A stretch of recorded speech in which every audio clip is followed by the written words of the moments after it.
अहो मंडळी, एकदम सोप्या पद्धतीने इथं मी मटन चॉप्स केलेली आहे.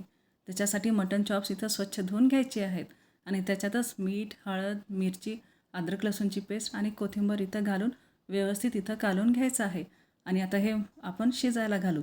त्याच्यासाठी कुकरमध्ये थोडंसं तेल घातले आणि हे सगळे मटन चॉप्स घातले. तेलामध्ये व्यवस्थित परतून त्याच्यामध्ये अर्धा वाटी पाणी घालून 3 शिट्ट्यापर्यंत शिजवून घेतले. आणि आता कुकर थंड झाल्यावर हे सगळंच पाणी आपल्याला आटवायचं आहे. आणि आता हे चॉप्सचं मी बाजूला ठेवते. आता इथं एका बाउलमध्ये मी हळद, मीठ आणि लाल मिरची घालून थोडंसं पाणी घालून याची पेस्ट तयार करते. आणि त्याच्यातच हे 2 अंडे फोडून घालते. याला पण व्यवस्थित आपण फेटून घ्यायचं आहे.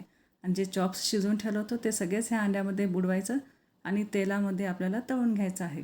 इथं एका कढईमध्ये मी थोडंसं तेल घेतली आहे आणि त्याच्यामध्ये हे सगळे लालसर होईपर्यंत चॉप्स हे तळून घ्यायचे आहेत. मग काय मंडळी, आहे ना एकदम सोपी पद्धत. आपले मटन चॉप्स तयार झाले.